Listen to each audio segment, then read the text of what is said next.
Hi, I'm Dr. Mehta, and one of the most essential part of my work is to find out the hidden triggers that are sitting behind your symptoms.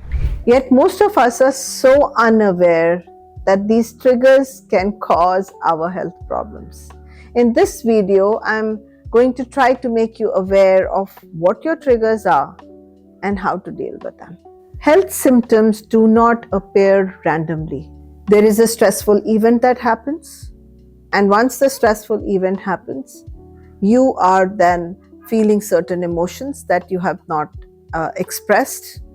And these events, which have happened in your life, can create a complete biochemical change in your body and can create your disease.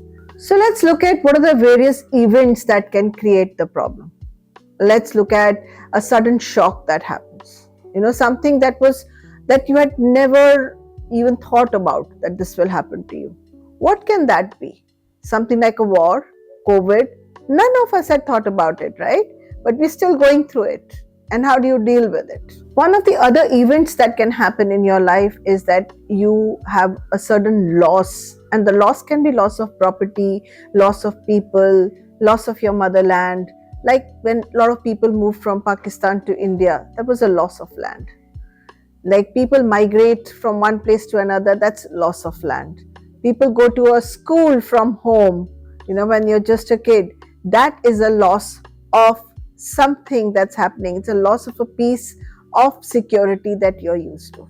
Similarly, we're looking at separation now. Now, separation from whom?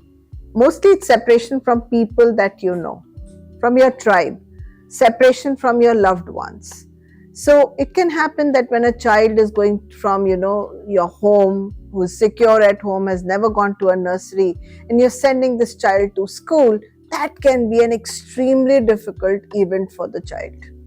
Similarly, let's say old parents who are put in the old age home, they've lived in their own home with their own anatomy and with their own control, and now you're sending them into an old age home.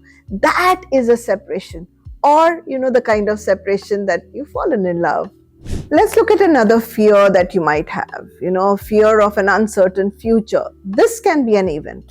Like there's nothing really happening. But with the war happening, with the scarcity that is getting created, you might feel, oh my God, what is my future going to hold for me? Am I going to get that job? Is it worth even living? These things, these events will again create adaptations in your body. Sometimes you don't have to be physically separated from your loved ones, but there can be so much of friction in the relationships. Like something is not going the way you would want it to go. And it could be very silent, and this can cause massive health issues. Then there can be situations where you are suddenly feeling powerless. Like you're feeling, oh my God, this person knows it all, I don't know anything, or I don't know how to do things. Suddenly you're feeling lack of confidence, lack of power. It could be in any situation where you're not feeling like yourself. That can be a place of creating adaptation in your body.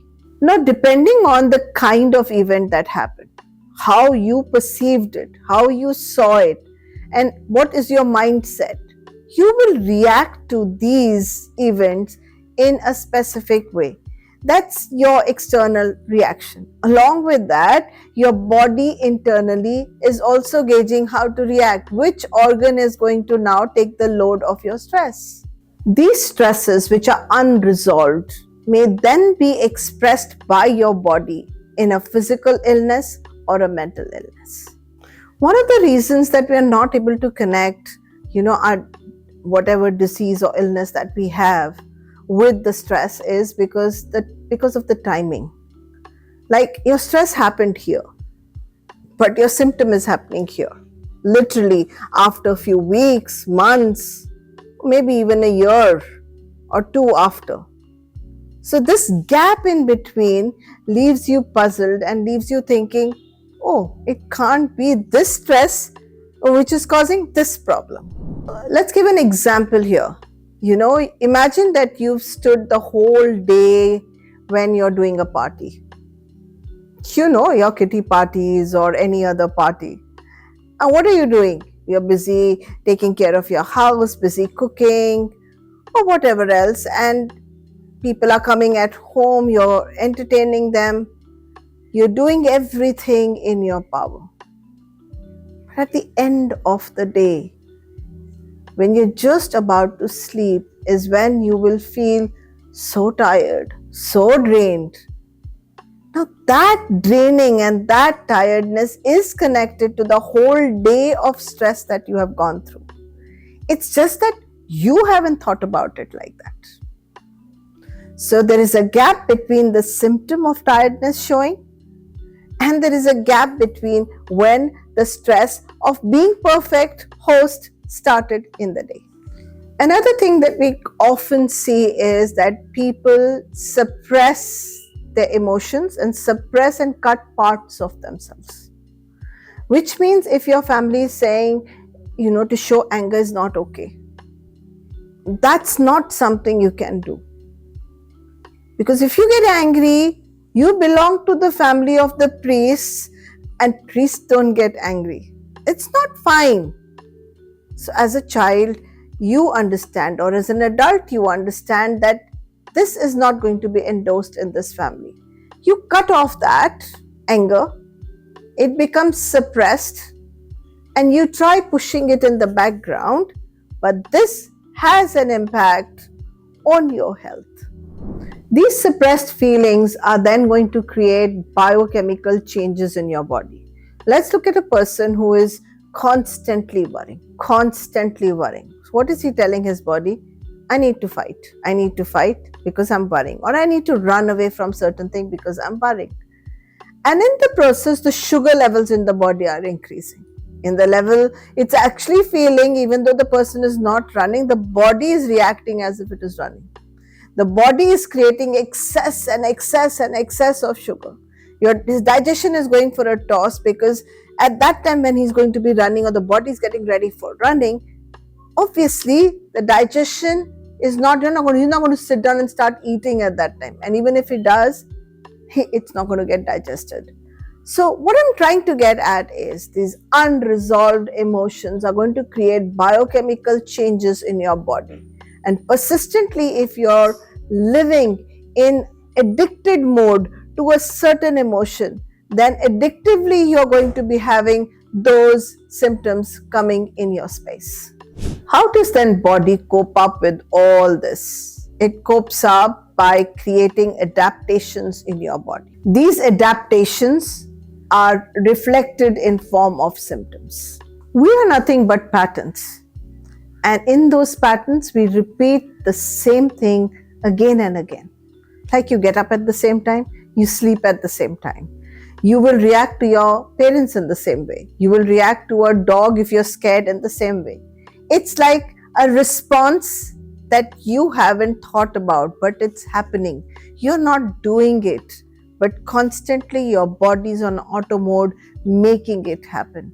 And with that, biochemical changes are happening. With that, adaptation is constantly happening, because the signals are, this is not safe, this is not safe, this is not safe.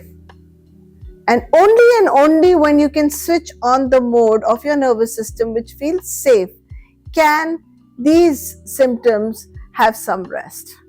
So from the meta health point of view, we need to look at the environment, and we need to look at what in that environment does not feel safe for you. What are the situations, people, things that are not feeling okay for you? Sometimes, just like doctors say, go take a vacation.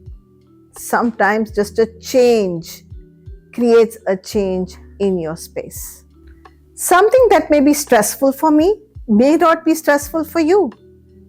Some food that I'm allergic to, you may not be allergic to the same food. In the same way, how you will react to something may be very different from how your parents reacted to it, or how your spouse or your peers connect with it. It is your perception that is paving insides of you. It is your perception that is creating the adaptation inside your body. and your perception that is laying the foundation of your symptoms. By now, you would have understood that we need to be far more compassionate with us where it comes to health issues. Most of us are constantly beating ourselves up. Oh, I haven't exercised. Oh, I haven't eaten properly. But what about a pause there and saying, I haven't looked at my emotions today?